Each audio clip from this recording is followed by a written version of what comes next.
What's up everyone? Today we're going to be bringing you a video about what I believe the upcoming balance patch should contain. So I'm just going to talk through what I think would be a good set of changes. These aren't just my opinions, these are things I've discussed with people and we've worked on some numbers and so on. So these are not just, off the cuff, these are fairly developed opinions and we checked the breakpoints and so on. So anyway, let's get into it. So the first thing is obviously Liang. Now, Liang is insane. Liang is by far the best commander in the game. The problems with Liang are twofold. The first is the outrageous ability to simply spawn a drone and steal a pad.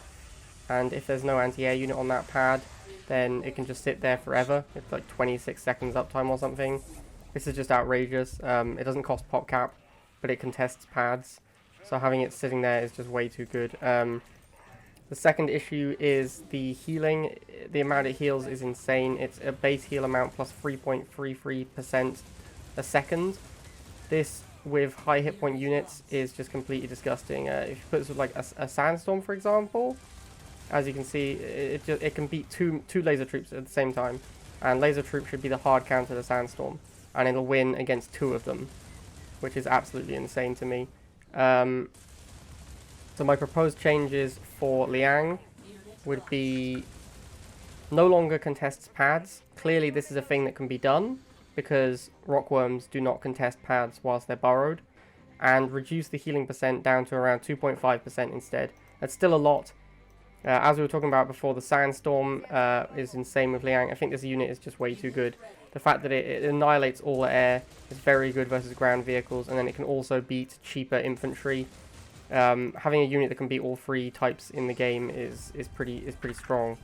So I would propose a health nerf, 4,300 down to 3,623. The next unit I'd talk about is the Mammoth Tank. The Mammoth Tank is just incredibly strong. It basically just beats everything. Like, nothing can really stop a Mammoth Tank. Once it comes out, it just wins the game on its own. All it needs is a little bit of anti-air support and it can kill everything. So I would say increase the price of the Mammoth Tank a little bit, up to 250. Make it come out a little bit later in the game, because at the moment it's just way too strong. It's almost impossible to stop a Mammoth Tank once it comes out. The only way you beat Mammoth Tanks is by winning the game before they arrive. Mammoth Tank currently beats Avatar, which costs the same as it, and it also instantly kills infantry. So it's just a strictly better Avatar. It also can shoot up when the Avatar can't, so yeah, it's pretty much just better than the Avatar in every way. So I think making it cost more than the Avatar is not unreasonable.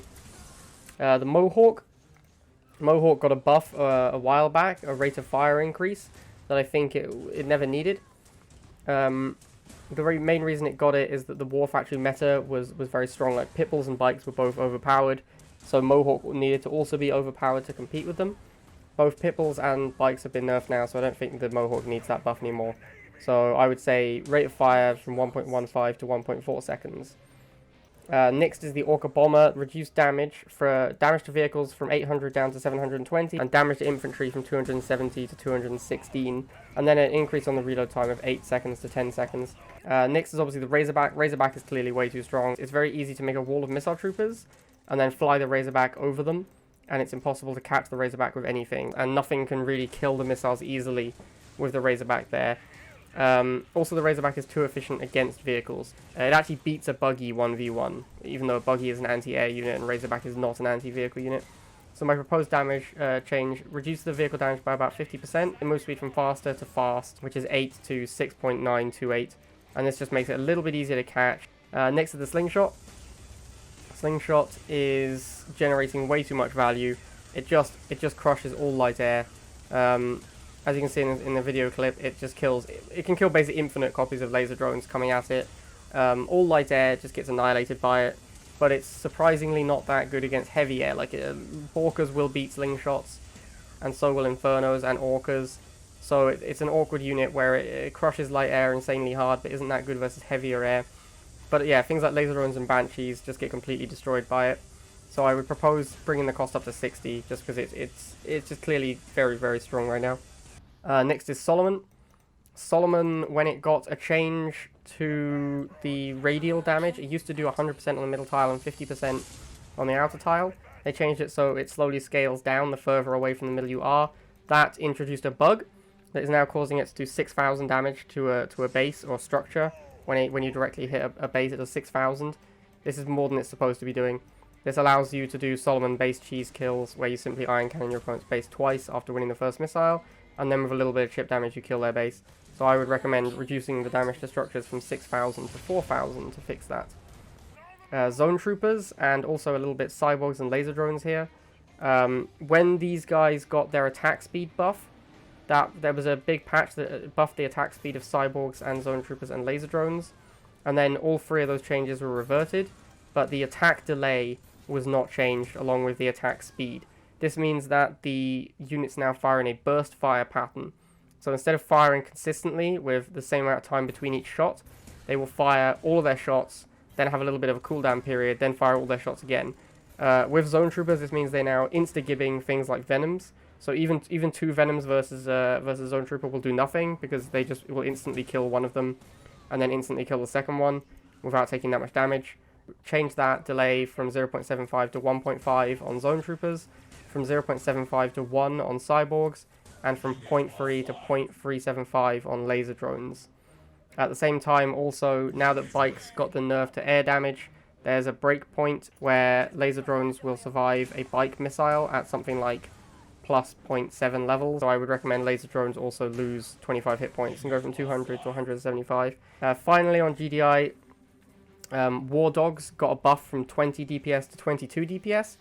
It used to be a fairly even matchup between a laser and a militant versus 2 dogs. Now that matchup is not close at all, and the 2 dogs just crush that matchup, even with poor positioning.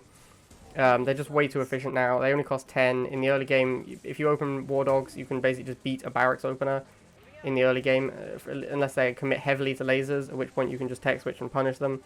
So I think War Dogs should have that damage reverted back down from 22 to 20. Now let's take a look at some Nod things.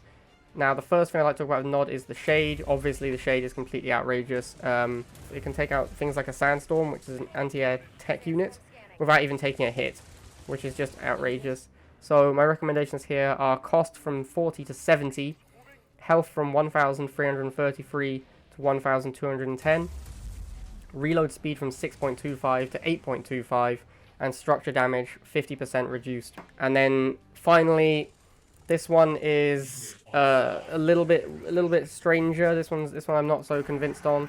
I would recommend a fairly radical rework to the Banshee to make it a cheaper, lower cost anti-air option that would be similar.